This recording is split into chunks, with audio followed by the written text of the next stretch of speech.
بسم الله الرحمن الرحيم إن الحمد لله والصلاة والسلام على رسول الله وعلى آله وصحبه ومن والاه وبعد أيها الإخوة الكرام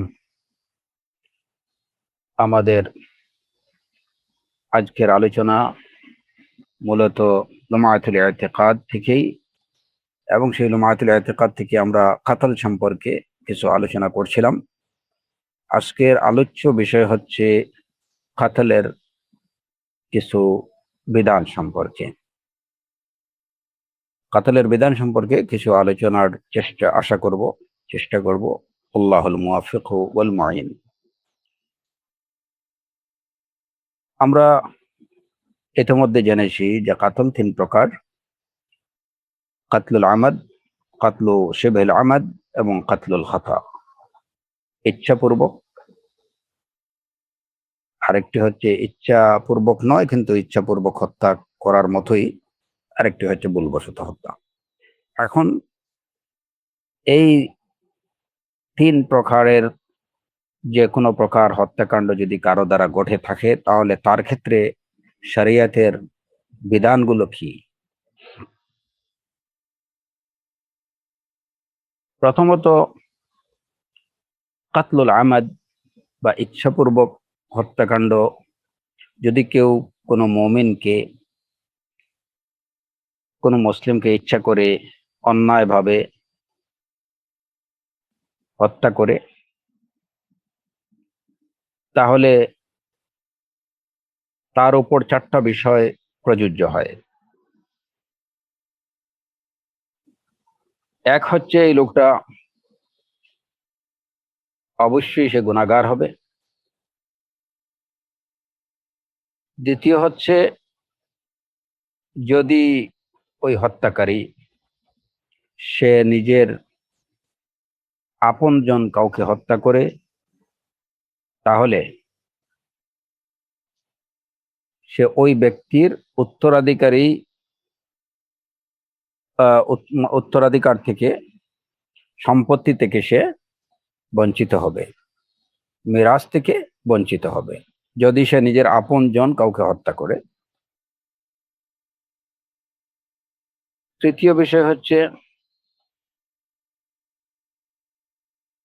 তার উপরে তাকে হত্যার বদলে তাকে হত্যা করা এটা ওয়াজিব।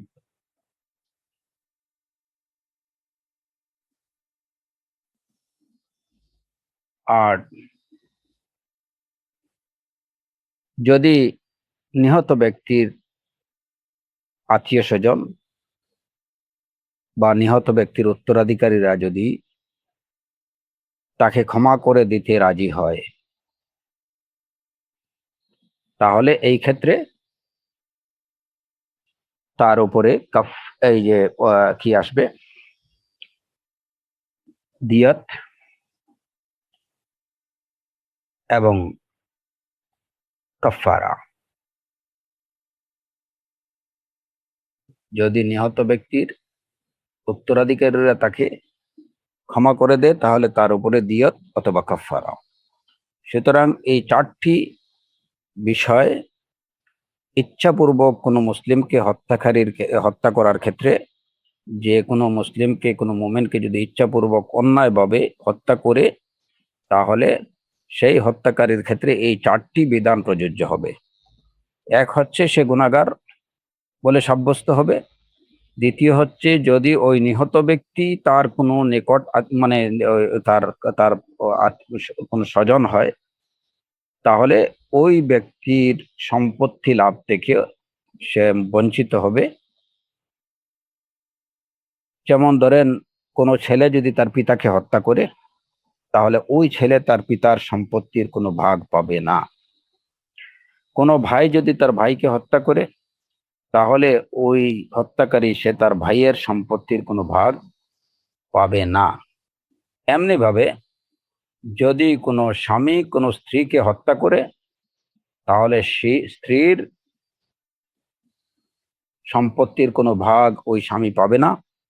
অনুরূপভাবে যদি কোনো স্ত্রী তার স্বামীকে হত্যা করে, তাহলে ওই স্ত্রী তার স্বামীর সম্পত্তি থেকে কোনো ভাগ পাবে না। যদি এমন কাউকে হত্যা করে যে তার আত্মীয় স্বজন পরিজন না, মানে বাইরের কোনো লোককে, তাহলে এই ক্ষেত্রে তো আর এই প্রশ্ন আসে না, সম্পত্তি পাওয়ার বা উত্তরাধিকারী হওয়ার প্রশ্নই আসে না। এবং তৃতীয় বিষয় যেটা,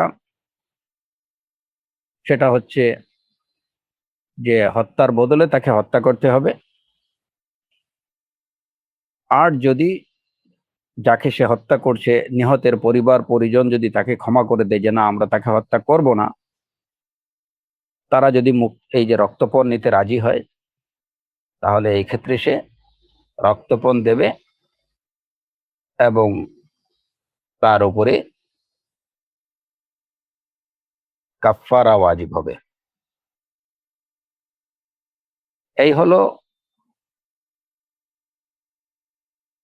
কাতলুল আমাদ বা ইচ্ছাপূর্বক হত্যাকারীর বিধান। এখন এখানে প্রথম কথা হচ্ছে যে সে গুনাহগার হবে। গুনাহগার কেন হবে? যে সে আল্লাহ আজ্জা ওয়া জাল যে প্রাণকে হত্যা করা নিষিদ্ধ করে দিয়েছিলেন, সে এরকম একটি প্রাণকে সে হত্যা করেছে, একটা মানুষের জীবন নষ্ট করেছে এবং একটা মানুষের হক সে পরিপূর্ণভাবে নষ্ট করে দিয়েছে। এটা হচ্ছে গুনাহে কাবীরা। এবং এর শাস্তি সম্পর্কে কোরআনে কারীমে আল্লাহ আজ্জা ওয়া জাল্লা অত্যন্ত কঠোর শাস্তির ঘোষণা দিয়েছেন, যে সে জাহান্নামের চিরস্থায়ী বাসিন্দা হবে, তার উপরে আল্লাহর ক্রোধ থাকবে, তার প্রতি আল্লাহর অভিসম্পাত থাকবে, তার জন্য ভয়ানক শাস্তির ব্যবস্থা আল্লাহ আজ্জা ওয়া জাল্লা করেছেন। তো এই 5টি ঘোষণা তার জন্য রয়েছে আখিরাতে। এই ঘোষণাগুলো থেকে আল্লাহ আজ্জা ওয়া জাল্লা তার শাস্তির ইচ্ছাপূর্বক হত্যাকারীর যে শাস্তি, শাস্তি থেকে বোঝা যায় যে এই অপরাধ এটি কত ভয়ানক এবং কত মারাত্মক অপরাধ। এটা গুনাহে কাবীরা, গুনাহে কাবীরার মধ্যে অন্যতম একটি। এখানে একটি মাসআলা যেটা আমি খুব সম্ভবত এর আগে আলোচনা করেছি, যতটুকু মনে পড়ে, তারপরেও আবার স্মরণ করিয়ে দিচ্ছি। যদি ইচ্ছাপূর্বক হত্যাকারীকে তার উপরে যদি ইসলামের যে বিধান সেটা যদি কার্যকর হয়, যেমন হত্যার বদলে যদি তাকে হত্যা করা হয়, কিংবা নিহতের পরিবার যদি তাকে ক্ষমা করে দেয়, সে দিয়ত বা ওই যে রক্তপণ দিয়ে দেয় কাফফারা আদায় করে, তাহলে আশা করা যায় এই এই বিষয়গুলোর কোনো একটি হলে, যেমন যদি সে তাকে হত্যার বদলে যদি হত্যা করা হয়, কিংবা মুক্তিপণ রক্তপণ সে দিয়ে দেয়, তাহলে এই ক্ষেত্রে আশা করা যায় যে আল্লাহ আজ্জা ওয়া জাল্লা তাকে ক্ষমা করে দিতে পারেন। কারণ তার উপরে তার অপরাধের যে শাস্তি, যেটা সেই শাস্তি সে দুনিয়াতে পেয়ে গেছে। তো সেই হিসাবে আশা করা যায় যে ইয়াউমাল কিয়ামা আল্লাহ আজ্জা ওয়া জাল্লা তাকে ক্ষমা করে দিতে পারেন এবং সে জাহান্নামের চিরস্থায়ী বাসিন্দা নাও হতে পারে। প্রথম কথা হলো যে ইচ্ছাপূর্বক হত্যাকারীর শাস্তি, মূল শাস্তি হচ্ছে কিসাস। ইচ্ছাপূর্বক হত্যাকারীর মূল শাস্তি হচ্ছে কিসাস, মানে হত্যার বদলে হত্যা। আন-নাফসু বিন-নাফসি। ইয়া আইয়ুহাল কোরআনে কারীমে আল্লাহ আযজা ওয়া জাল্লা ইরশাদ করেছেন, ইয়া আইয়ুহাল্লাযীনা আমানু কুতিবা আলাইকুমুল কিসাসু ফিল কাতলা আল হুররু বিল হুরর। এই আয়াতে আল্লাহ আযজা ওয়া জাল্লা বলছেন কুতিবা আলাইকুমুল কিসাসু ফিল কাতলা, হত্যার ক্ষেত্রে তোমাদের উপরে কিসাস ওয়াজিব করা হয়েছে, এবং আল্লাহ আযজা ওয়া জাল্লা বলে দিয়েছেন যে আন নাফসু বিন নাফস, প্রাণের বদলে প্রাণ।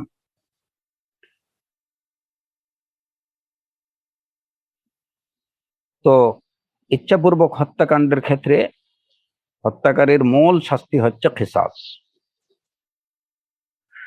যদি তাকে হত্যার বদলে হত্যা করা হয়, তার উপরে যদি ইসলামের শরীয়তের এই আইন তার ক্ষেত্রে প্রয়োগ করা হয়, তাহলে আশা করা যায় আল্লাহ সুবহানাহু ওয়া তাআলা ইয়াউমাল কিয়ামা তাকে ক্ষমা করে দেবেন, এবং সেই যে জাহান্নামের চিরস্থায়ী বাসিন্দা হওয়া থেকে সে মুক্তি পেতে পারে, এটুকু আশা করা যায়।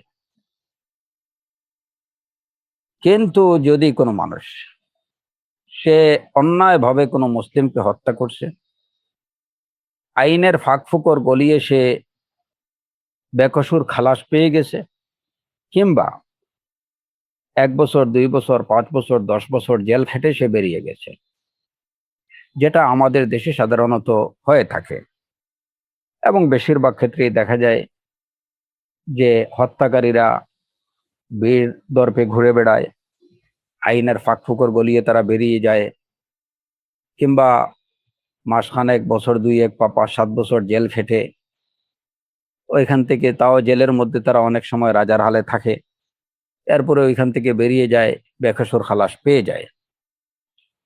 এখন কথা হলো যে এই যে তার জেল খাটা 5 বছর হোক বা 10 বছর হোক, একজন জেল খাটলো, এতে কি সে জাহান্নামের চিরস্থায়ী বাসিন্দা হওয়া থেকে, কিংবা আল্লাহ আযজা ওয়া জাল্লার ক্রোধ এবং অভিসম্পাত থেকে সে নাজাত পেয়ে যাবে?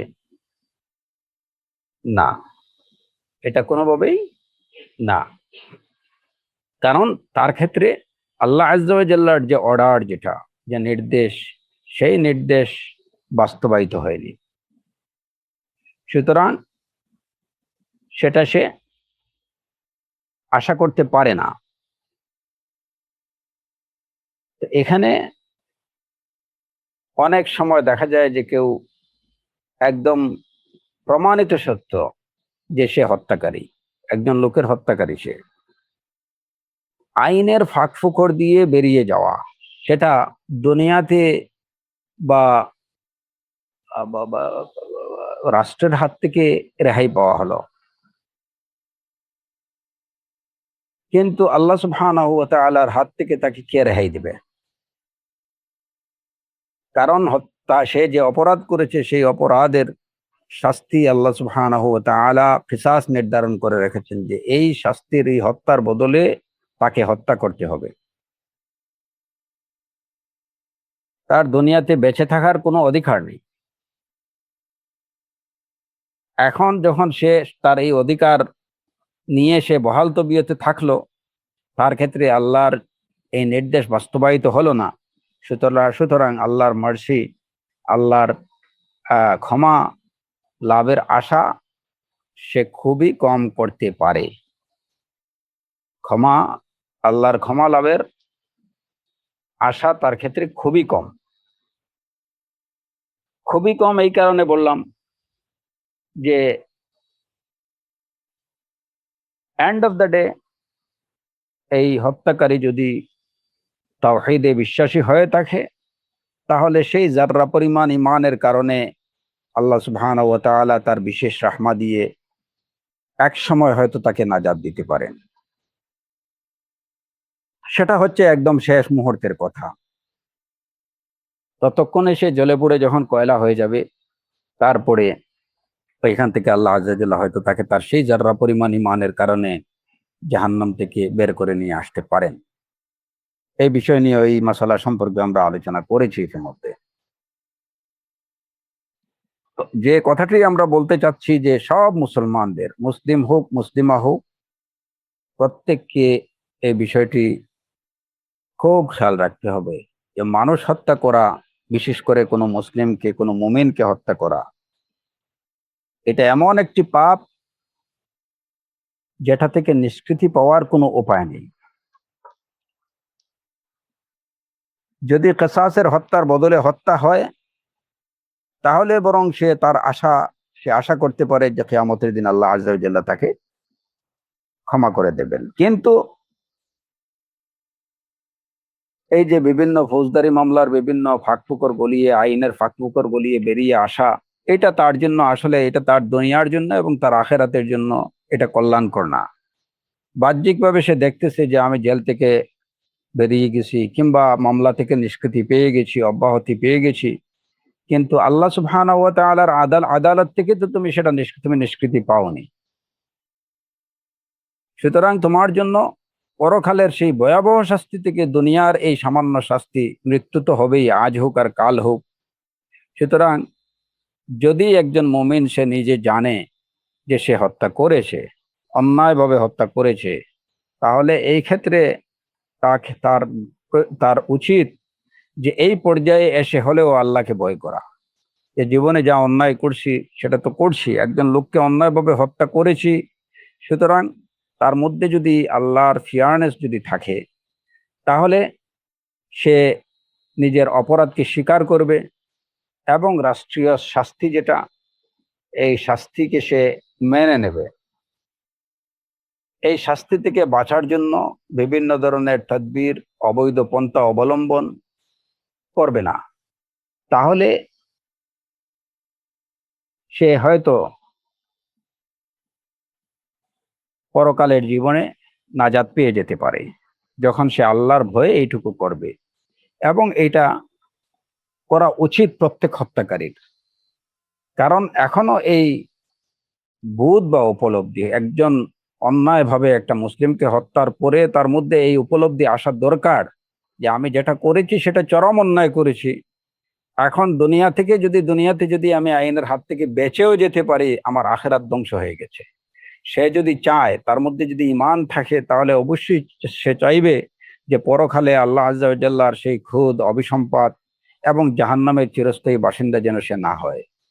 তো সে কারণে সে নিজে থেকেই তার লয়ার যিনি থাকবে তাকে বলবে যে আমি এই ঘটনা আমার দ্বারাই সংগঠিত হয়েছে এবং আমি আমার অপরাধ স্বীকার করে নিচ্ছি।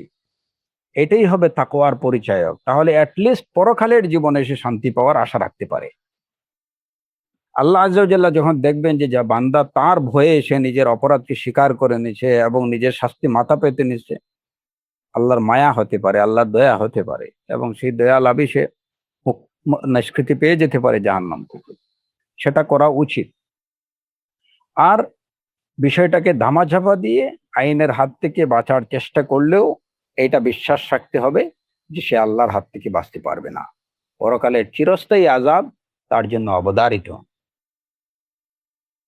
তো এই বিষয়গুলো অবশ্যই মনে রাখা দরকার সবারই।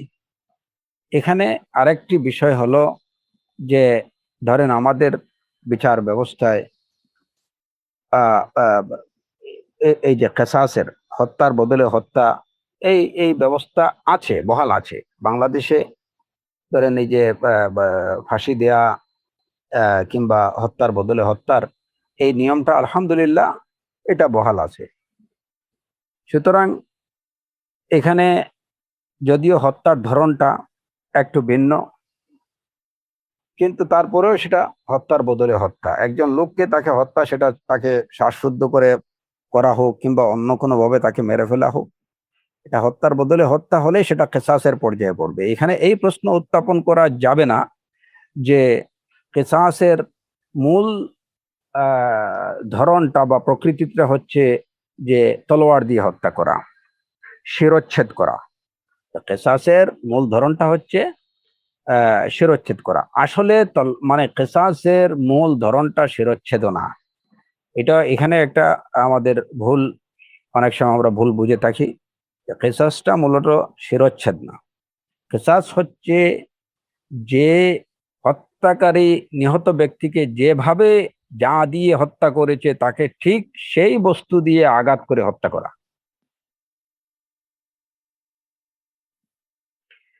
এই বিষয়টি রাসূলুল্লাহ সাল্লাল্লাহু আলাইহি ওয়াসাল্লামের বিশুদ্ধ হাদিস দ্বারা প্রমাণিত যে একজন মহিলাকে যখন একটা ইহুদি পাথর দিয়ে তার মাথাকে একদম পিষে দিল এবং এতে তিনি মৃত্যুবরণ করলেন, তখন রাসূলুল্লাহ সাল্লাল্লাহু আলাইহি ওয়াসাল্লাম নির্দেশ দিলেন ওই ইহুদিকে সেভাবে পাথর দিয়ে তার মাথা পিষিয়ে দেয়া। এটাই হচ্ছে কিসাস, মাসালাম বি মাসালিন, সমানে সমান, সে যেভাবে হত্যা করেছে ওইভাবেই তাকে হত্যা করা, এটি হচ্ছে প্রকৃত অর্থে কিসাসের প্রকৃতি।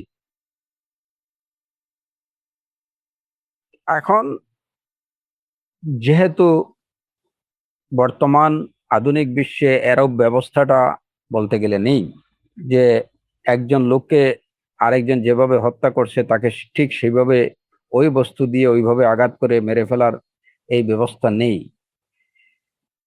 কিংবা তলোয়ার দিয়ে শিরচ্ছেদের ব্যবস্থা আমাদের দেশে নেই। তো অন্য যে কোনো ভাবে যেটা রাষ্ট্রে যে ব্যবস্থা প্রচলিত আছে সেই ব্যবস্থা অনুযায়ী যদি ওই লোককে হত্যা করা হয়, হত্যাকারীকে যদি হত্যা করা হয়, তাহলে সেটা কিসাসের পর্যায়ভুক্ত বলে গণ্য হবে। এবং সেই কাতিল বা হত্যাকারী যখন তার উপরে কিসাস বাস্তবায়ন হবে, তাকে হত্যা করা হবে, সে আশা করতে পারে যে ইয়াউমুল কিয়ামা সে আল্লাহর থেকে নাজাত, আল্লাহর রাহমা আশা করতে পারে। তো এই প্রশ্ন উত্থাপন করা যাবে না যে এটা তো কিসাস না, এই যে ধরেন আমাদের দেশে হ্যাং করে ঝুলিয়ে ফাঁস লাগিয়ে ফাঁসি দিয়ে হয়তো শাস্তি কার্যকর করা হয়, এবং যতক্ষণ পর্যন্ত না তার সে পুরাপুরি তার কি হবে, সে মারা যাবে ততক্ষণ পর্যন্ত ঝুলিয়ে রাখা, এ ধরনের কিছু নিয়ম কানুন যেটা আছে, এটাও কিন্তু কিসাসের পর্যায়ভুক্ত বলে গণ্য হবে। কিন্তু কিসাসের মূল প্রকৃতি যেটা, ওইটা আমাদের জেনে রাখতে হবে, যে যাকে যে হত্যাকারী নিহত ব্যক্তিকে যা দিয়ে আঘাত করে যেভাবে মেরেছে হত্যা করেছে, তাকে ঠিক সেভাবে সেই বস্তু দিয়ে হত্যা করা। তো এই হলো কিসাসের বিষয়, এবং কিসাস যখন বাস্তবায়িত হবে তখন তার গুনাহ এটা হালকা হয়ে যাওয়ার আশা করা যায়। দ্বিতীয় বিষয় হলো যে যদি নিহতের পরিবার তাকে যদি ক্ষমা করে দেয়, নিহতের পরিবার পরিজন আত্মীয় স্বজন তার অভিভাবক বা তার উত্তরসূরি যারা, তারা যদি তাকে ক্ষমা করে দেয়, তাহলে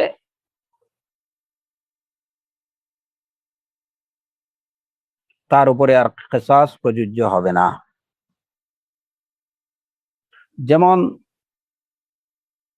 আমাদের সমাজেও দেখা যায় যে অনেক সময় হত্যাকারীর সাথে নিহতের পরিবারের একটা আপোষ হয়ে গেছে, যে আচ্ছা যা হবার হয়েছে, আমাদের লোক একজন মারা গেছে, এখন হয়তো তোমাদের এই লোকটার যদি ফাঁসি হয় তাতে তো আমাদের তেমন কিছু আসবে না, আমাদের তো যা যে লস হবার হয়ে গেছে, সুতরাং এখন মামলা আমরা আপোষ করে নেই, মামলা উঠায় নিই।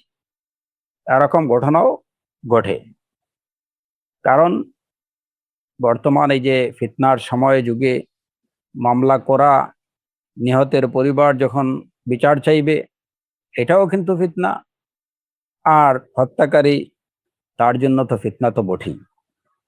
তো বিচার চাইলেও দেখা যায় যে এখানেও অনেক সময়, অনেক অর্থ, অনেক হ্যারাসমেন্ট, অনেক কিছু বিষয় আছে। এই সব কিছু থেকেই দিক চিন্তা করে অনেক সময় নিহতের পরিবার চায় যে এটা কি হত্যাকারী পরিবারের সাথে একটা আপোষ রফা করে নেয়া। এটা করার সুযোগ ইসলাম দিয়েছে। যদি নিহতের পরিবার চায়, আপোষ রফা করতে চায়, তাকে ক্ষমা করে দিতে চায়, তাহলে সেটা করতে পারে, এবং এটা হবে তাদের মহত্বের পরিচায়ক। নিজেদের শ্রম, সময়, অর্থ সবকিছুই এটা সেফ হবে। বিশেষ করে আমাদের সামাজিক ব্যবস্থার যে ব্যবস্থা আছে, সেই ব্যবস্থা দিক বিবেচনা করলে এই সমস্ত ক্ষেত্রে একটা ফৌজদারি মামলা করলে যিনি মামলা করবেন, এটা তার জন্য অনেক হয়রানির বিষয়, অনেক শ্রম, সময়, অর্থ ব্যয়ের বিষয় রয়েছে।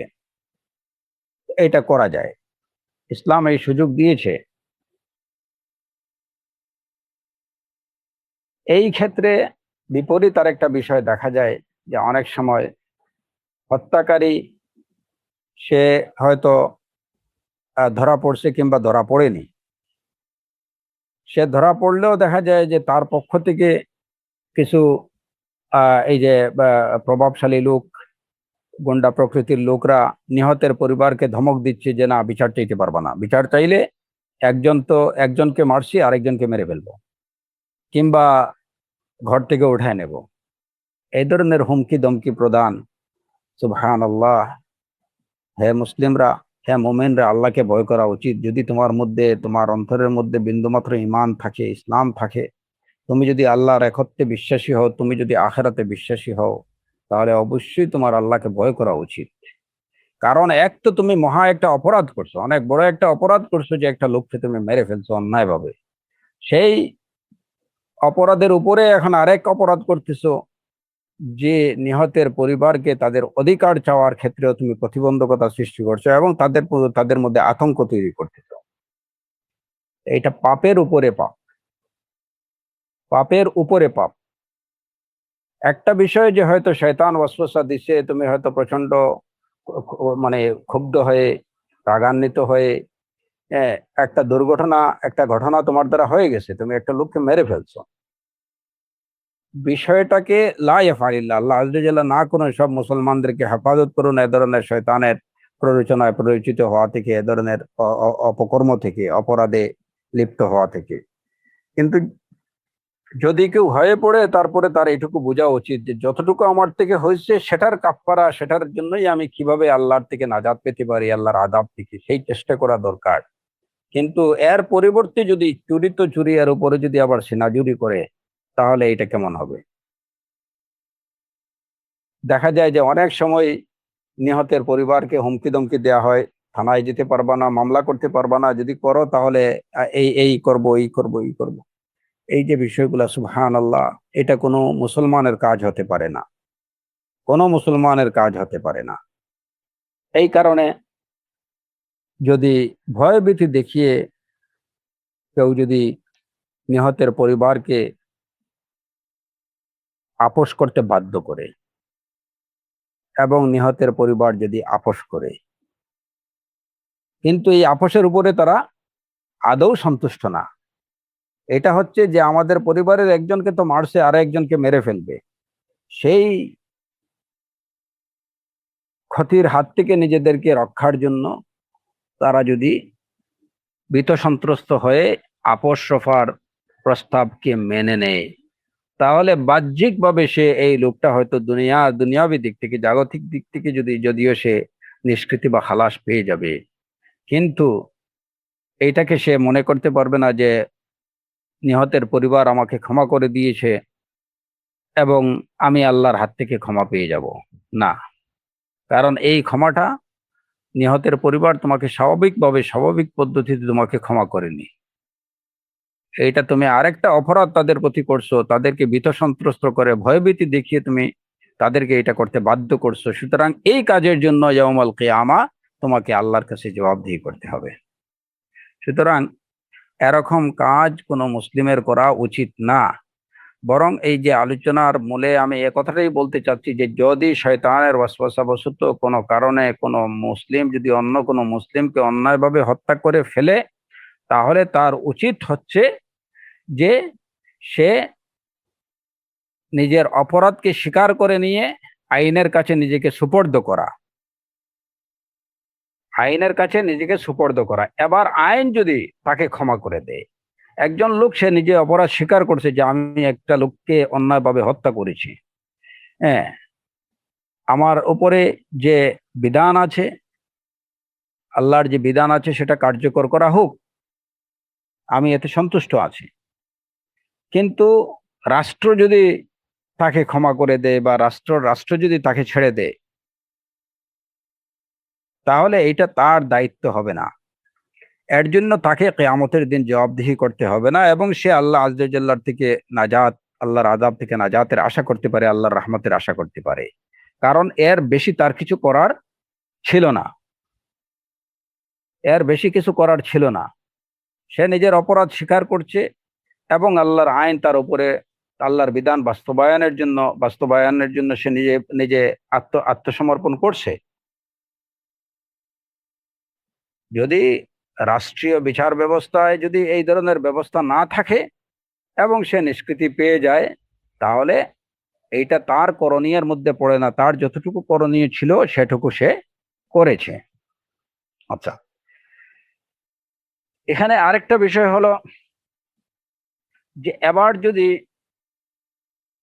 সে একটা লোক, তার মধ্যে আল্লাহর তাকওয়া আছে, শয়তানের প্ররোচনায় প্ররোচিত হয়ে সে একটা মুসলিমকে অন্যায়ভাবে হত্যা করছে, পুলিশ তাকে ধরছে,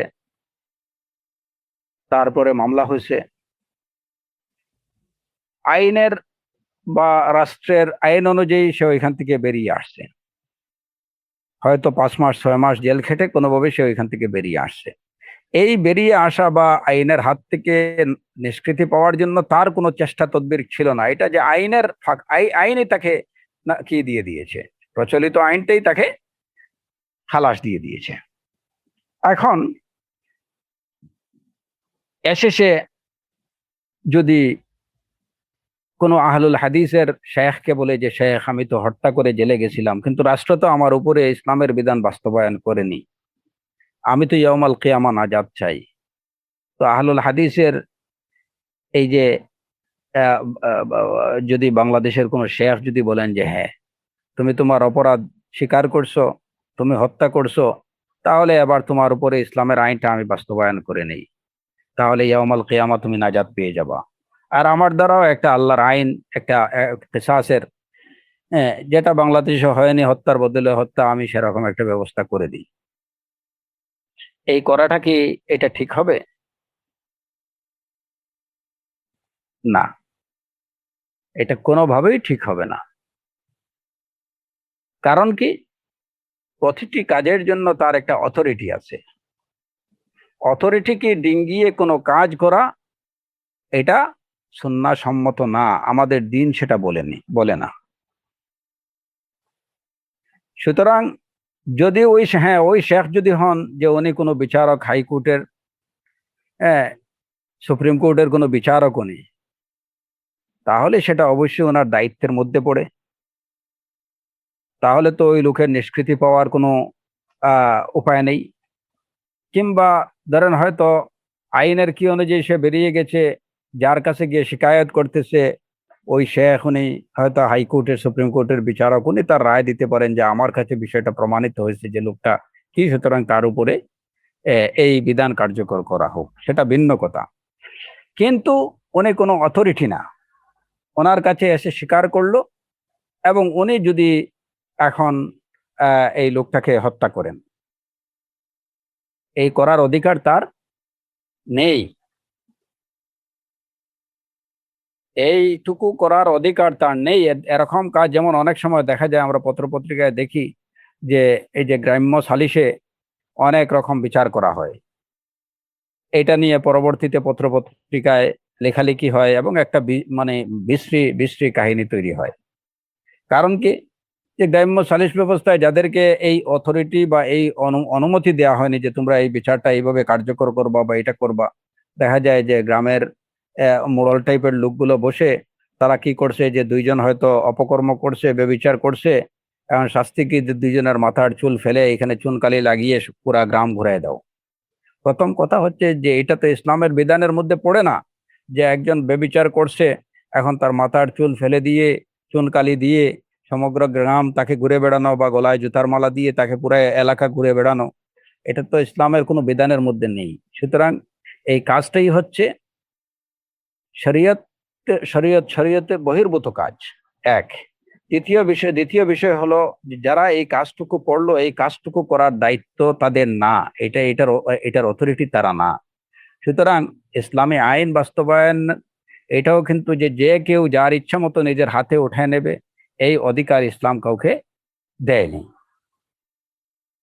সুতরাং এখানে এই প্রশ্ন করা যাবে না যে লোকটা তার অপরাধ স্বীকার করছে, সে নিজে হত্যা করছে বলে আমার কাছে স্বীকার করছে, এবং তার পরিবার পরিজনও এর বিরুদ্ধে কোনো কথা বলেনি যে কেন এরকম করলা, তারাও মেনে নিছে, সুতরাং আমি এই কাজটা, আমি এই দায়িত্ব বাস্তবায়ন করে নিছি। না, এই দায়িত্ব আপনাকে দেয়া হয়নি। যে বিষয়টি আপনার না, আপনার অধিকারের মধ্যে পড়ে না, আপনার রাইটের মধ্যে পড়ে না, আপনার রেসপন্সিবিলিটির মধ্যে পড়ে না, আপনি সেটা করবেন কেন?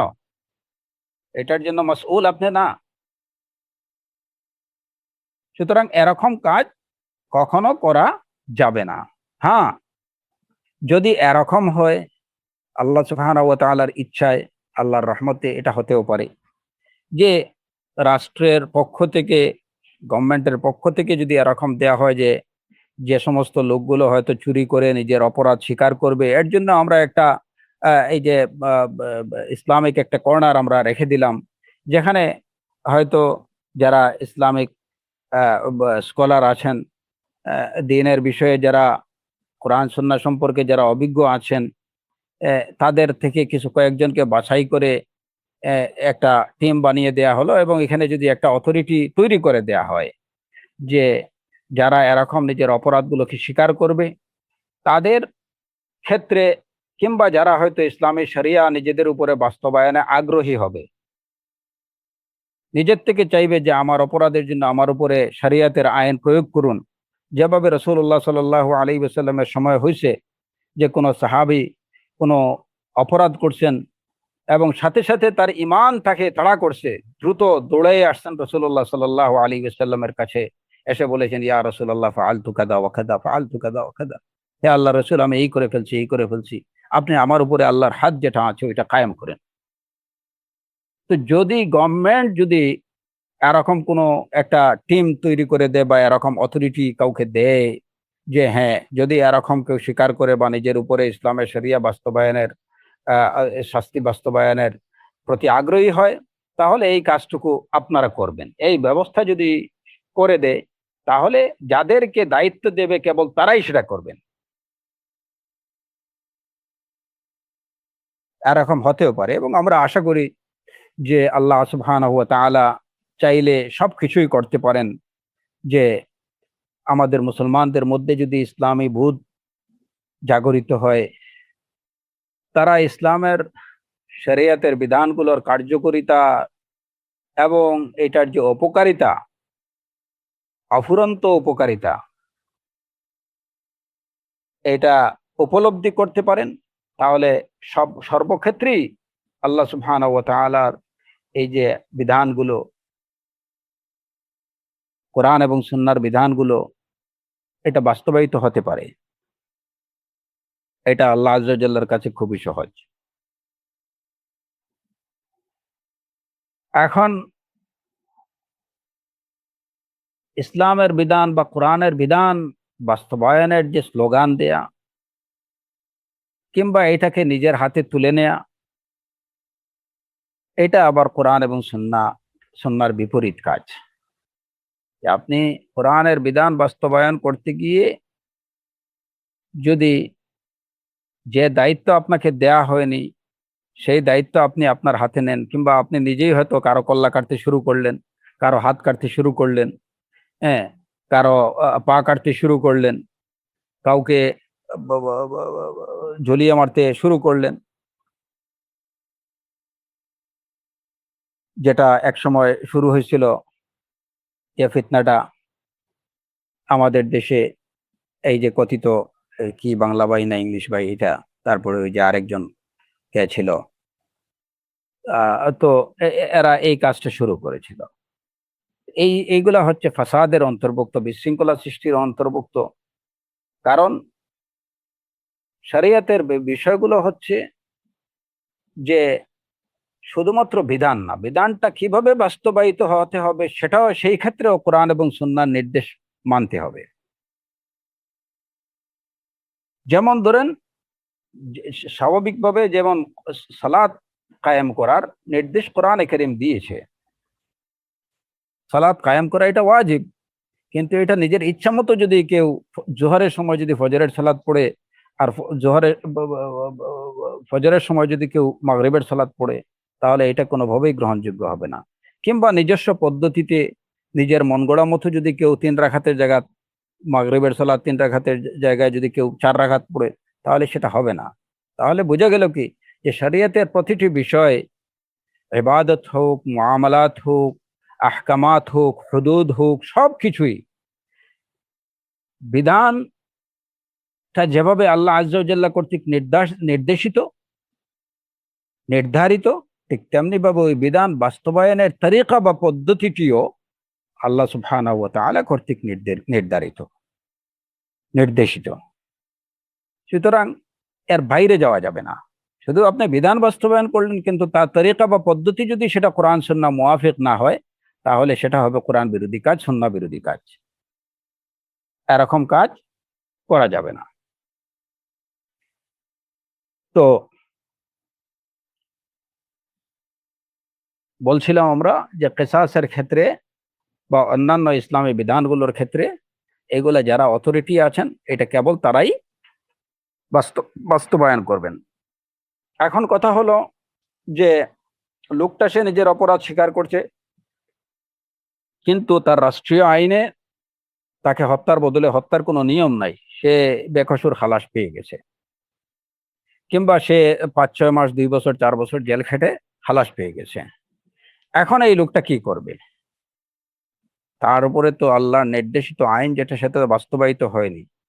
পরকালের নাজাতের জন্য তার করণীয় কি? এখন সে নিজে তো নিজের গলা কাটতে পারবে না, এই নির্দেশ ইসলাম তাকে দেয়নি যে হ্যাঁ ঠিক আছে, আমি আরেকটা লোককে হত্যা করছি, তাহলে এবার আমি আমার নিজের ভুল বুঝতে পারছি, এবার আমি আমার নিজের গলাটা নিজে কেটে ফেলি। এইটুকু করার অধিকারও তার নেই, ইসলাম এটুকু দেয়নি তাকে এই অধিকার। তাহলে সে কি করবে? এই লোকের কাজ হচ্ছে আউলিয়া উল মাকতুল যারা আছেন, নিহতের অলি অভিভাবক যারা আছেন, তাদের কাছে ক্ষমা চাওয়া, আর সর্বোপরি আল্লাহ সুবহানাহু ওয়া তাআলার কাছে ক্ষমা চাইতে হবে। এবং এর সাথে সাথে যে কাজটি সে করতে পারে, এবং এই ক্ষেত্রে রাষ্ট্রীয় আইন তার পথে কোনো বাধা বা অন্তরায় হয়ে দাঁড়াবে না, সেটা হচ্ছে দিয়ত আদায় করা, রক্তপণ দেয়া। নিহত ব্যক্তির পরিবার পরিজনকে রক্তপণ দেয়া, এইটা সে দিতে পারে। এই ক্ষেত্রে রাষ্ট্রীয় ব্যবস্থা তাকে বলবে না যে না, তুমি ওই পরিবারকে 1টি টাকাও দিতে পারবে না, বা ওদের সাথে কোনো যোগাযোগ করতে পারবে না, এটা তো বলবে না। সুতরাং যদি তাকওয়া থাকে, একজন হত্যাকারী সে যদি নিজের অপরাধ বুঝতে পারে, আর আইন তাকে যদিও নিষ্কৃতি দিয়ে দেয়, তাহলে তার করণীয় নিহতের পরিবারকে রক্তপণ দেয়া। রক্তপণটাই হচ্ছে দিয়ত। রক্তপণটা হচ্ছে দিয়ত। এখন কিংবা যদি নিহতের পরিবার তাকে যদি ক্ষমা করে দেয় যে না ঠিক আছে, আমরা চাই না যে তাকে হত্যা করা হোক, হত্যার বদলে আমরা তাকে ক্ষমা করে দিলাম, সে রক্তপণ দিয়ে দিক, তাহলে সে রক্তপণ দেবে, এবং রক্তপণকে বলা হয় দিয়ত। ইচ্ছাপূর্বক হত্যার ক্ষেত্রে রক্তপণ কি? রক্তপণ কত দিতে হবে, কি দিতে হবে? ইচ্ছাপূর্বক হত্যাকাণ্ড যে করবে, ইচ্ছাপূর্বক হত্যাকারী যে, সে রক্তপণ নিজের টাকা থেকে, নিজের সম্পদ থেকে দেবে। তার যত সম্পদ আছে, প্রয়োজন হলে তার সব সম্পদ বিক্রি করে হলেও সে রক্তপণ দেবে। এবং সেই রক্তপণটা হচ্ছে, ইচ্ছাপূর্বক হত্যাকাণ্ডের ক্ষেত্রে রক্তপণ হলো 100টা উট। 100টি উট নিহতের পরিবারকে সে দেবে।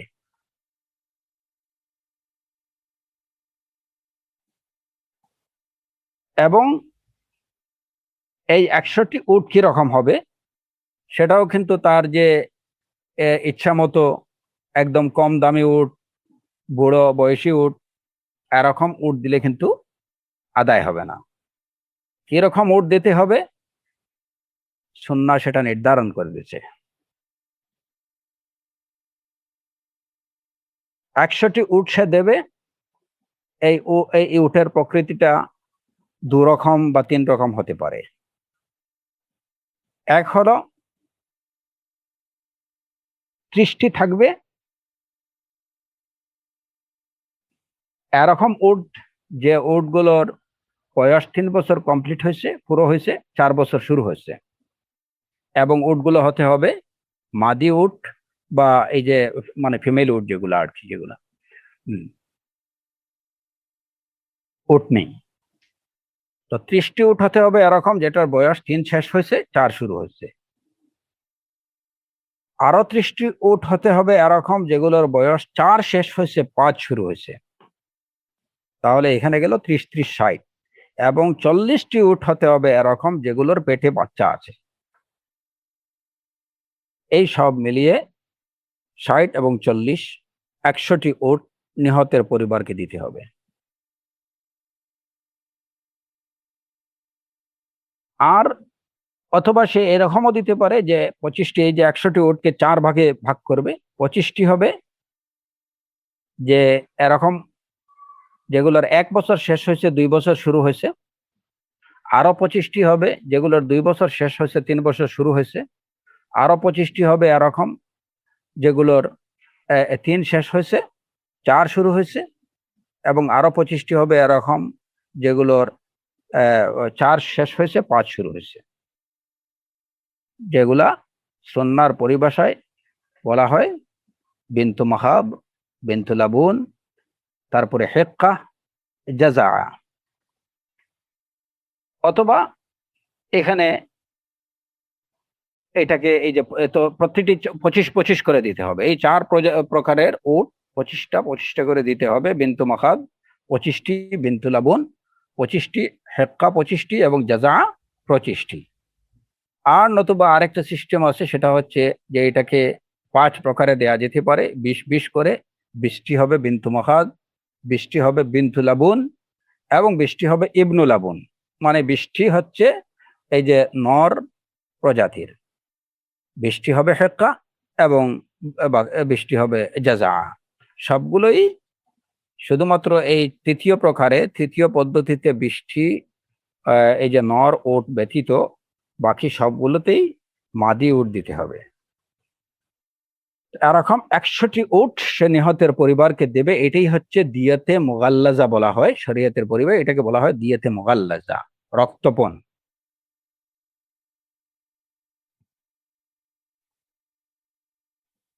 এখানে আরেকটি বিষয় উল্লেখ করে রাখি যে অনেক সময় দেখা যায় যে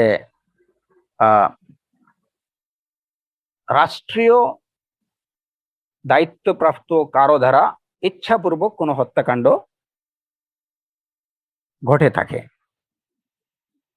যেমন হয়তো রাষ্ট্র কাউকে একটা দায়িত্ব দিছে, সে তার দায়িত্বে অবহেলা করছে, কিংবা সে নিজে থেকে বাড়াবাড়ি করছে, করার কারণে একটা লোক মারা গেছে এবং সে যে নিহত হয়েছে বিষয়টা প্রমাণিত হয়েছে। এই ক্ষেত্রে প্রথম করণীয় হলো যে এই হত্যাকারী যদি সে ইচ্ছে করে সেটা করে থাকে, তাহলে তার উপরে কিসাসের বাস্তবায়ন করা, হত্যার বদলে হত্যা। যদি নিহতের পরিবার তাকে ক্ষমা করে দেয়, তাহলে সে দিয়ত দেবে, রক্তপণ দেবে। যদি সে রক্তপণ, বিশেষ করে যারা রাষ্ট্রের দায়িত্বপ্রাপ্ত কোনো কাজে নিয়োজিত, রাইট, দায়িত্বপ্রাপ্ত, রাষ্ট্র কর্তৃক দায়িত্বপ্রাপ্ত। ধরেন হয়তো একজন পুলিশকে দায়িত্ব দেয়া হলো যে তার হেফাজতে একজন আসামি দেয়া হলো, যে আসামি হয়তো চুরির মামলার আসামি। এখন ওই পুলিশ তিনি অতি উৎসাহী হয়ে ওই লোকটাকে মেরে ফেললেন। দেখা গেল তার হেফাজতে ওই লোকটা মারা গেছে এবং ইনভেস্টিগেশনে প্রমাণিত হলো যে লোকটি আঘাতের ফলে কিংবা অতিরিক্ত নির্যাতনের ফলে সে মারা গেছে। তাহলে এই ক্ষেত্রে প্রথম দায়ভারটা ওই লোকটির উপরে বর্তাবে যে এই কাজের সাথে সরাসরি সম্পৃক্ত। তার বিচার রাষ্ট্র করবে।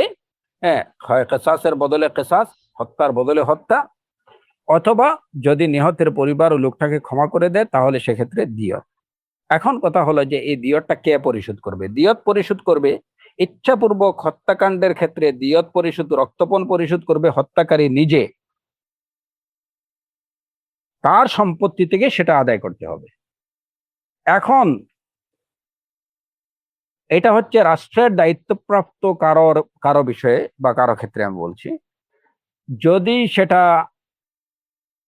তার দেখা গেল যে লোকটা হত্যা করছে, তার এমন কিছুই নেই, তার যা আছে সবকিছু বিক্রি করলেও দেখা যাবে যে 2টা উটের মূল্য হবে না, তাহলে এই ক্ষেত্রে এই রক্তপণ কে আদায় করবে? এই ক্ষেত্রে রক্তপণ আদায় করবে বাইতুল মাল, রাষ্ট্র। নিহতের পরিবারকে রাষ্ট্র সেই সেই রক্তপণ দিতে বাধ্য। রক্তপণ দেবে, এটা কি দেবে, কতটুকু দেবে? সেটাও যে ঠিক আছে, লোক মারা গেছে, ওইখানে 25,000 টাকা পাঠিয়ে দিন, তাদের প্রত্যেকের গড়ে 40 কেজি করে চাল পাঠিয়ে দিলাম, এটা কি রক্তপণ হলো? রাষ্ট্রের অবহেলার কারণে বা রাষ্ট্রের উদাসীনতার কারণে যদি কোনো হত্যাকাণ্ড ঘটে, যেটা আমাদের দেশে প্রায় সময় ঘটে থাকে, তাহলে এই ক্ষেত্রে মুক্তিপণ দিতে হবে, এবং সেই মুক্তিপণের পরিমাণটা এটা শরীয়ত নির্ধারিত 100টা উট কিংবা তার সমপরিমাণ কিছু দিতে হবে। এখানে আপনি 25,000 আর 50,000 বা 5 লক্ষ টাকা দিয়ে দিলেন, 100টা উটের মূল্য কত? 5 লক্ষ টাকা দিয়ে 5 লক্ষ টাকা দিয়ে তো আপনি 100টা গরুও পাবেন না। অতএব মানুষের মূল্যায়ন করা এটা দরকার। একটা মানুষের জানের মূল্য কি 50,000? একটা মানুষের প্রাণের মূল্য কি 5 লক্ষ টাকা? একটা মানুষের প্রাণের মূল্য কি 50,000 টাকা? এই যে গ্রাম্য সালিশে অনেক সময় এই যে মোড়লরা বা হয়তো মাতব্বররা বসে, তারা করে কি, যে ঠিক আছে আপনি টাকা 1 লাখ দিয়ে দিয়েন, আর ওই যে এখানে স্টাম্পে সই করে দেন, আপনারা দুইজনের দুই পক্ষের আপোষ হয়ে গেল। এটা ঠিক না, এটা শরীয়ত বিরোধী কাজ। নিহতের পরিবারকে যে অধিকার ইসলাম দিয়েছে, আপনি তাকে সেই অধিকার থেকে বঞ্চিত করলেন। এক তো হলো একটা লোককে হত্যা করা হলো, তার অধিকার তো একদম নষ্ট করে দেয়া হলো। এখন তার পরিবারের অধিকারটাকেও নষ্ট করা হচ্ছে, যে আপোষ রফা করে 50,000, 1 লক্ষ, 2 লক্ষ টাকার বিনিময়ে একটা আপোষ রফা হয়ে গেল, কিংবা গভর্নমেন্ট হয়তো তার স্থানীয় এমপিকে দিয়ে ওইখানে পাঠিয়ে দিলেন 50,000, 1 লক্ষ টাকা কিংবা 5 লক্ষ টাকা দিয়ে দিলেন। এটা থেকে ইয়াউমুল কিয়ামা সবারই তো আল্লাহ আযজা ওয়া জাল্লার সামনে দাঁড়াতে হবে। যদি ওই সময় আল্লাহ আযজা ওয়া জাল্লা জিজ্ঞেস করেন যে আমি তো নির্ধারণ করে দিয়েছিলাম রক্তের মূল্য এত, রক্তপণ এত, তুমি এটাকে লাঘব করার অধিকার কোথা থেকে পেলে? এটাকে কমিয়ে আনার অধিকার তোমাকে কে দিল? এই প্রশ্নের জবাব না দিয়ে তো কেউ পা ফেলতে পারবে না। সুতরাং এই বিষয়গুলো সবারই চিন্তা করা উচিত। টাকাটা রাষ্ট্রের কোষাগার থেকে যাবে, রাষ্ট্রের কোষাগার থেকে যাবে, কারো প্যাকেট থেকে যাবে না। এই ক্ষেত্রে যেখানে রাষ্ট্রীয় দায়িত্বে নিয়োজিত কারো দ্বারা যদি এটা হয়, তাহলে প্রথমে তার থেকে আদায় করতে হবে, কেন সে তার ডিউটিতে তার দায়িত্বে অবহেলা করলো, কিংবা দায়িত্ব পালনে সে কেন বাড়াবাড়ি করলো, প্রথমে তার থেকে সেটা আদায় করার চেষ্টা করতে হবে। যদি কোনো অবস্থায় দেখা যায় যে না, সে পারছে না, এমনকি যে হত্যাকারীকে যদি নিহতের পরিবার ক্ষমা করে দেয়, তাহলে এই ক্ষেত্রে যেমন হত্যাকারী যদি এমন হয় যে সে আসলে একদম সাধারণ একজন মানুষ, একটা সাধারণ মানুষ, হ্যাঁ, ইচ্ছাপূর্বক কাউকে হত্যা করছে, এখন নিহতের পরিবার তার সাথে আপোষ করছে, সে রক্তপণ দিবে, তারা রক্তপণ নিতে, ক্ষতিপূরণ নিতে, আমাদের দেশে যেটাকে বলা হয় ক্ষতিপূরণ। যে ক্ষতি হয়েছে ওটা তো আসলে পূরণ হওয়ার না, এটা আসলে রক্তপণ বা রক্তমূল্য। ক্ষতি যেটা, এটা পূরণ করার না, এটা হচ্ছে রক্তমূল্য। এখন রক্তমূল্যটা নির্ধারণ করা, রক্তের মূল্য কত, এই রক্তটা তো কেউ বানায়নি, এটা তো আল্লাহ আযজা ওয়া জাল্লাই মানুষের শরীরে দিয়ে দিয়েছেন। এটার মূল্য আল্লাহ আযজা ওয়া জাল্লা নির্ধারণ করে দিয়েছেন, এটা নিজের থেকে নির্ধারণ করার কিছু নেই। তা এখন সাধারণ একজন হত্যাকারীর ক্ষেত্রেও সে যদি, নিহতের পরিবার যদি রাজি হয় যে তার থেকে কিসাস নেব না, সে রক্তপণ দিয়ে দেবে, এটাতে যদি রাজি হয়। আর ওই হত্যাকারী, তার যদি কোনো সহায় সম্পত্তি না থাকে যে সে এই রক্তপণ দিতে দেওয়ার সামর্থ্য তার নেই, কিংবা সে হয়তো কিছুটা 10টা উটের মূল্য সে পরিশোধ করতে পারবে, তার সহায় সম্পদ যা আছে ওইগুলো বিক্রি করে সে 10টা উটের মূল্য পরিশোধ করতে পারবে, কিন্তু বাকি 90টার পরিশোধ করতে পারবে না, তাহলে এই বাকি 90টির মূল্য পরিশোধ করার দায়িত্ব মূলত রাষ্ট্রের উপরে, যে রাষ্ট্রীয় কোষাগার থেকে নিহতের পরিবারকে বাকি 90টি উটের মূল্য পরিশোধ করে দেয়া, বা 90টি মূল্যর বিষয়টা হচ্ছে পরে, মূলত এখানে উট 90টি উট দিয়ে দেয়া। 90টি উট রাষ্ট্র দেবে, 10টি উট হত্যাকারী তার সামর্থ্য যদি হয় 10টি দেওয়ার বা যে কয়টি দেওয়ার সে কয়টি দিবে, বাকিগুলো যদি তার সামর্থ্য না থাকে ওইটা রাষ্ট্রীয় কোষাগার থেকে দিয়ে দেওয়া হবে। মোট কথা হচ্ছে যে 100টি উটের উট দিতে হবে। সুতরাং এখানে এই যে ক্ষতিপূরণের নামে মানুষের রক্তের অবমূল্যায়ন করা, এটা কোনোভাবেই, যেভাবে ব্যক্তি পর্যায়ে কোনো ব্যক্তির দ্বারা এটুকু হওয়া উচিত না, ঠিক তেমনি ভাবে রাষ্ট্র দ্বারা, রাষ্ট্র কর্তৃক এরকম অবমূল্যায়ন, মানুষের অবমূল্যায়ন করা, মানুষের রক্তের প্রতি অবমূল্যায়ন করা, এটা ঠিক না। মানুষের রক্তের অবমূল্যায়ন করা এটা উচিত না। যেটাকে মূল্যায়ন করছেন আল্লাহ আযজা ওয়া জাল্লা এবং যেটার ভ্যালু নির্ধারণ করে দিয়েছেন আল্লাহ সুবহানাহু ওয়া তাআলা, ওইটাকে ডিসভ্যালু করার অধিকার কারো নেই। তো 100টি উট মূলত এটি হচ্ছে দিয়তে মুগাল্লাজা। এবং 100টি উট কেমন হবে আমরা সেটা বললাম, যে এটা হয়তো 3 প্রকারে, যে কোনো এক প্রকারে দেওয়া যেতে পারে। 30টি 3 ভাগ করে, 30টি হেক্কা হতে পারে। হেক্কা মানে যেগুলা 3 বছর শেষ হচ্ছে, 4 বছর শুরু হয়েছে। আরো 30টি হবে জাজা, যেটা 4 বছর শেষ হয়েছে, 5 বছর শুরু হয়েছে। আর 40টি হবে এরকম যেগুলোর পেটে বাচ্চা আছে, অথবা দ্বিতীয় বা তৃতীয় পর্যায়ে যেরকম প্রকারে, যেরকম আমরা বলছি যে 25-25 করে দেওয়া যেতে পারে, বিন্তু মাখাদ, বিন্তু লাবুন, হেক্কা, জাজা, অথবা 5 ভাগ করা যেতে পারে, যেটা 20-20 করে, বিন্তু মাখাদ 5টা, বিন্তু লাবুন 5টা, ইবনু লাবুন 5টা, হেক্কা 5টা, জাজা 5টা। তো এই হলো দিয়তে মুগাল্লাজা।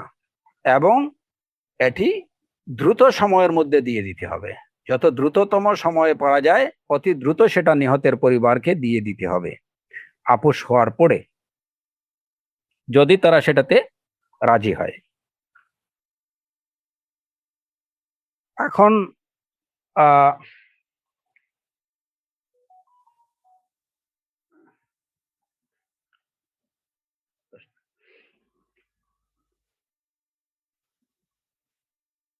যদি উট না পাওয়া যায়, যেমন ধরেন আমাদের দেশের ক্ষেত্রে এখানে উট পাওয়া, 100টা উট পাওয়া, এটা খুবই কঠিন বিষয়।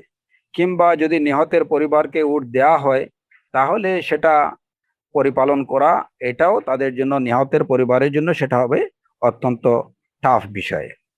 তো যেখানে উট পাওয়া যাবে না সেখানে কি করা? উট যদি না পাওয়া যায় সেই জায়গাতে গরু দিতে হবে, গরু দেয়া যাবে। গরু দিলে কয়টি দেবেন? উট হলে 100টি, গরু হলে 200টি গরু দিতে হবে। গরু হলে 200টি গরু দিতে হবে। এবং গরুর ক্ষেত্রেও ওই বিষয়টি লক্ষ্য রাখতে হবে যে এগুলা যেন মাদি গরু হয়, মানে এই যে গাভী হয়। যদি তাহলে গরু হলে 200টি গরু। যদি গরু সম্ভব না হয় বা গরু না পাওয়া যায়, তাহলে এই ক্ষেত্রে ছাগল দেয়া যাবে। এবং ছাগলের ক্ষেত্রে দিতে হবে 1000টি ছাগল, 2000 ছাগল, 2000 ছাগল। ছাগলের ক্ষেত্রে 2000 ছাগল। উট হলে 100টি, গরু হলে 200টি, ছাগল হলে 2000। আর যদি এগুলো কিছুই না হয়, যেমন হয়তো নিহতের পরিবার তারা গরু, ছাগল, উট এগুলা রাখতে পারবে না, যদি হয় এরকম, তারা যদি চায় যে আমাদেরকে কি দেয়া হোক, স্বর্ণ দেয়া হোক, তাহলে স্বর্ণ কতটুকু দেবেন? স্বর্ণ দিলে সেটা দিতে হবে 1000 দিনার। স্বর্ণ হলে সেটা দিতে হবে 1000 দিনার।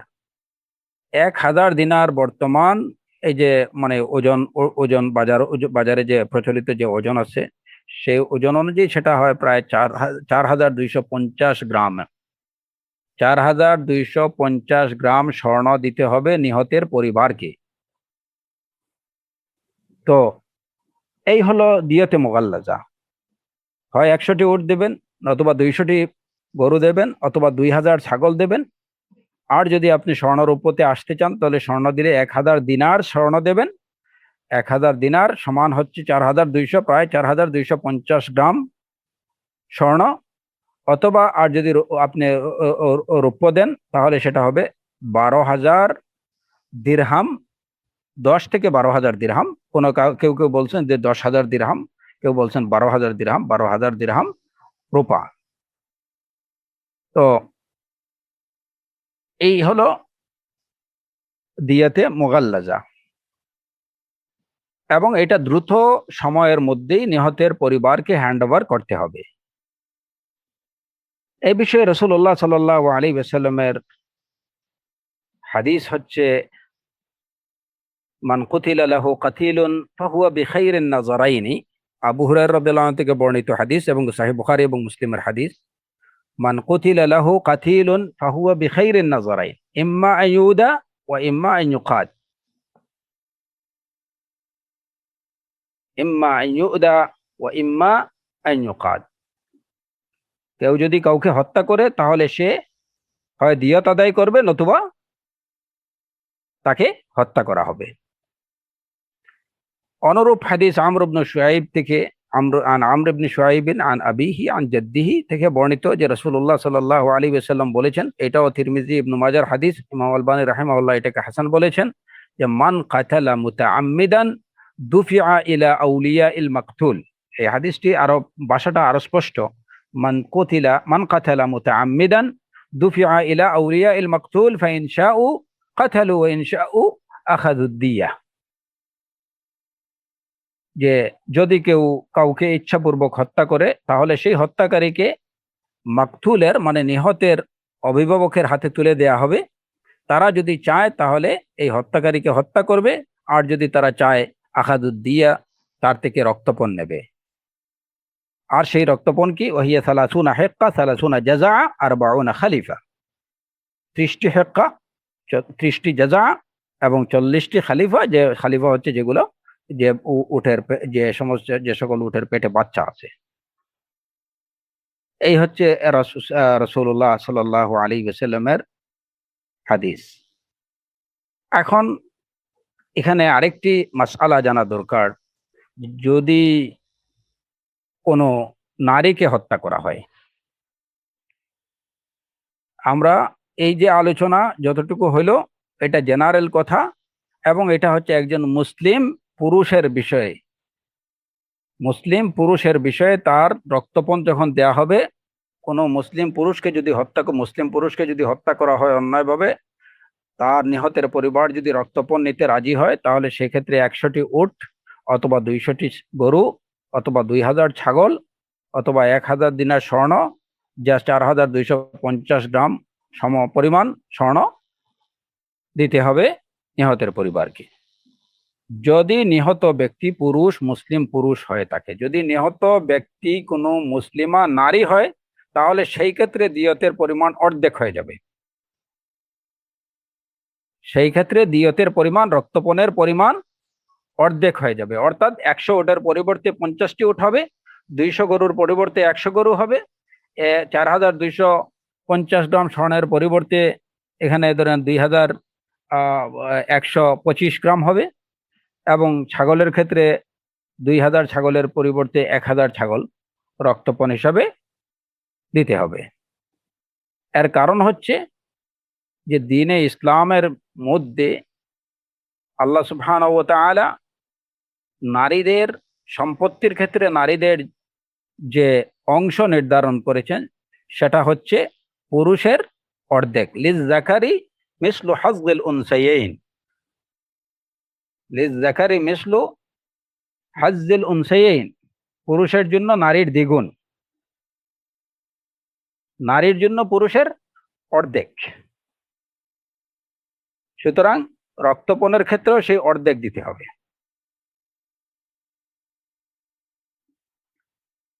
তো এবং এই কথাটি, এই যে এই বিষয়টি মনে রাখবেন যে ইচ্ছাপূর্বক হত্যাকাণ্ডের ক্ষেত্রে এই রক্তপণ আদায় করবে হত্যাকারী নিজে নিজে তার সম্পত্তিকে এইটুকু আদায় করবে। যদি সে সেটা আদায় করার কোনো সামর্থ্য তার না থাকে, তাহলে এই ক্ষেত্রে তার আত্মীয় স্বজন তাকে সহযোগিতা করতে পারে,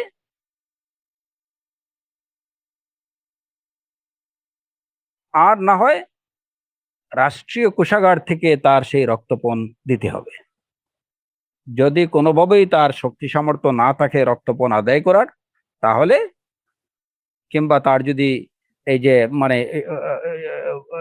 জনগোষ্ঠী যদি তার মানে গোষ্ঠীর লোকজন, গোত্রের লোকজন যদি না থাকে, আত্মীয় স্বজন না থাকে যারা দিতে পারে, তাকে বিশেষ সাহায্য করতে পারে, এরকম যদি কেউ না থাকে, কিংবা আত্মীয় স্বজন তাকে যদি সাহায্য করতে অপারগতা প্রকাশ করে, তাহলে সেই ক্ষেত্রে মানে ফার্স্ট কি হচ্ছে যে এখানে মূলত এই রক্তপণ আদায় করার দায়িত্ব হচ্ছে হত্যাকারীর নিজের। কথাটা এ কারণে বললাম, ইনশাআল্লাহ পরবর্তীতে আমরা এটা বলবো যে হত্যাকাণ্ডের অন্য যে দুটি ধরন আছে, শিবহুল আমাদ এবং কাতলু শিবহিল আমাদ এবং কাতলুল খাতা, ভ্রমবশত বা এই যে ভুলবশত হত্যা কিংবা ইচ্ছাপূর্বক হত্যার সদৃশ যে এই হত্যাকাণ্ড, এই দুটির ক্ষেত্রে কিন্তু রক্তপণ দেবে নিহতের আত্মীয় স্বজন। রক্তপণ দেয়া ওয়াজিব হচ্ছে নিহতের আত্মীয় স্বজনের উপরে। আর ইচ্ছাপূর্বক হত্যাকাণ্ডের ক্ষেত্রে রক্তপণ ওয়াজিব হচ্ছে খুদ হত্যাকারীর ওপরে। পার্থক্যটা এইটুকু আপনারা খেয়াল রাখবেন, ইনশাআল্লাহ পরবর্তী আলোচনাতে সেটা স্পষ্ট হবে। তো এই হচ্ছে ইচ্ছাপূর্বক হত্যাকাণ্ডের ক্ষেত্রে শরিয়াতের হত্যাকারীর বিধান, শরিয়াতের বিধান। আর বাকি দুটি বিষয় ইনশাআল্লাহ আমরা পরবর্তী সেশনে আল্লাহ আযজা জাল্লা যদি আমাদের তৌফিক দেন আলোচনা করব। এবং এখানে আরো বেশ কিছু বিষয়ে আমি আলোচনার আশা পোষণ করছি, কারণ ফৌজদারি মামলা তো এটা ক্রিমিনাল মামলা, সেখানে অনেকগুলো বিষয় আছে যেগুলো আমাদের জেনে রাখা, একজন মুসলিম হিসাবে দ্বীনের বিধানগুলো অ্যাটলিস্ট আমরা জেনে রাখবো, এবং জানা থাকলে এটার যে কোনো সময় এটার আমলের সুযোগ হয়তো আসবে। এবং সর্বোপরি দ্বীনের বিধানগুলো যখন আমরা জানবো, অবশ্যই দ্বীনের প্রতি আমাদের আরো বেশি আমরা দ্বীনের মাহাত্ম্য বুঝতে পারবো, যে আসলে এই বিধানগুলো, ইসলামের যে বিধানগুলো, এগুলা যে সর্বকালে সর্বযুগে সকল মানুষের জন্য যে এটা কত বেশি ইফেক্টিভ, কত বেশি কার্যকর, এবং এগুলার যে কোনো বিকল্প নেই। যখন বিধানগুলো আমরা পর্যালোচনা করব, এগুলা জানতে পারবো, তখন বুঝতে পারবো যে এগুলার ভিতরে কি আছে, কত অসংখ্য হিকমা। আল্লাহু আকবার। এবং আমরা নির্দ্বিধায় স্বীকার করব যে আল্লাহ সুবহানাহু ওয়া তাআলা আলিমুন হাকীম। আল্লাহ আযজা ওয়া জাল্লা আমাদের দ্বীনের আওয়ামির এবং নাওয়াহিগুলো, শরিয়াতের নির্দেশাবলীগুলো, বিধানগুলো সঠিকভাবে জানার তৌফিক দিন, এবং সেগুলো মেনে চলার তৌফিক আল্লাহ আযজা ওয়া জাল্লা আমাদের সবাইকে দান করুন। ওয়া আখিরু দাওয়ানা আনিল হামদুলিল্লাহি রাব্বিল আলামিন ওয়া সাল্লাল্লাহু আলা নাবিয়্যিনা মুহাম্মদ ওয়া আলা আলিহি ওয়া সাহবিহি আজমাইন।